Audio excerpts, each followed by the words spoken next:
اس نے فقیر نے کہا کہ آپ نا 10 روپے دے دے ورنہ مکان الٹ دوں گا۔ اعلیٰ حضرت فرمانے لگے 10 کے 20 مانگ، پر مکان الٹنے والی بات غیر شرعی ہے۔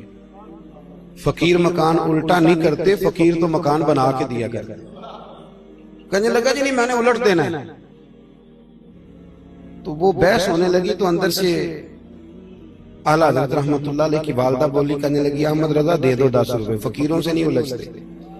تو فاضل بریلوی کہنے لگی اماں میں تو فقیروں کا غلام ہوں، لیکن یہ فقیر نہیں، یہ تو غیر شرعی باتیں کر رہا ہے۔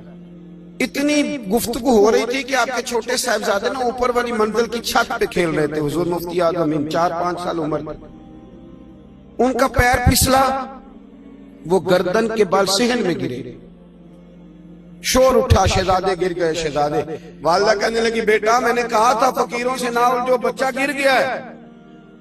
یہ ہے میرے اعلیٰ حضرت کا عقیدہ توحید، یہ ہے ان کی استقامت۔ اندر نہیں گئے، بھاگے نہیں، وہیں کھڑے کھڑے کہنے لگے اماں یہ تو میرا ایک بیٹا ہے نا، میرا 1000 بھی ہو اور وہ سارا دنیا سے چلا جائے تو پھر بھی میں نبی پاک کے دین پر کمپرومائز نہیں کروں گا۔ شریعت پر سمجھوتا ہو سکتا، یہ غلط کہہ رہا ہے لہذا غلط کہہ رہا ہے۔ یہ آپ نے لفظ ادا کیے تو شہزادے حضور مفتی اعظم چھوٹے سے تھے، دوڑے ہوئے باہر آئے۔ توجہ ہے نا میری بات پر؟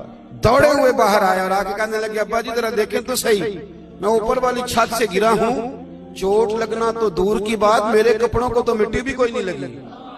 تو اعلیٰ حضرت فرمانے لگے بس میرا رب مجھے آزما رہا تھا، بس میرا رب مجھے آزما رہا تھا۔ اب آپ اس فقیر سے کہنے لگے تیرا کیا خیال ہے، مولوی فقیر نہیں ہوتا؟ وہ بتا نا پیر ہونے کے لیے تو آدمی کے بال لمبے ہونے چاہیے اور مہینہ سوا غسل بھی نہ کرے، اور اس نے ذرا یہاں تک چوڑیاں پہنی ہو پھر پیر بنتا ہے۔ جو 5 نمازیں پڑھائے وہ تو نہیں نا پیر بن سکتا، وہ تو وضو کر کے آتا ہے، وہ کیسے پیر بنے گا؟ اس لیے جہالت عام ہے اور علم سے ہم دور ہٹتے جا رہے ہیں۔ اعلیٰ حضرت فرمانے لگے تیرا کیا خیال ہے، ہمیں فقیری نہیں آتی؟ آپ کہتے فرمانے لگے تو کہتا تھا کہ میں مکان الٹ دوں گا، یہ لفظ کہہ کے تو اعلیٰ حضرت نے اپنا جوتا الٹا کیا، فرمایا طاقت ہے تو سیدھا کر کے دکھا۔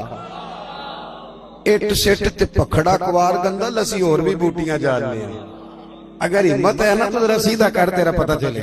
اس نے پورا زور لگایا پر اعلیٰ حضرت کا جوتا سیدھا، کہنے لگا جی معاف کر دیں غلطی ہو گئی۔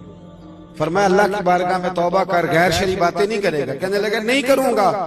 اب اعلیٰ حضرت نے جیب سے 10 کی بجائے 20 روپے نکالا، فرمایا 20 رکھ لے پر محبوب کی شریعت کے دائرے کے اندر رہ کے گزارا کرنا سی۔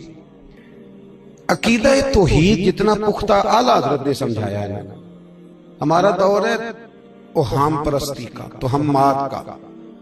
جتنے نکمے نوجوان تھے سب کو کالا جادو ہو گیا، جن کا کام پہ جانے کو دل نہیں کرتا انہیں جادو ہو گیا، جن آ گئے ان کے پاس۔ اور آپ کو پتہ ہے سب سے زیادہ تویز بھی ہماری جماعت میں ہوتے ہیں اللہ ماشاءاللہ۔ تو جب تک وہ تویز لکھنے والا یہ کہے گا نہیں کہ تجھے کالا جادو ہوا ہے، اتنی دیر تک کوئی تویز لے گا کیوں؟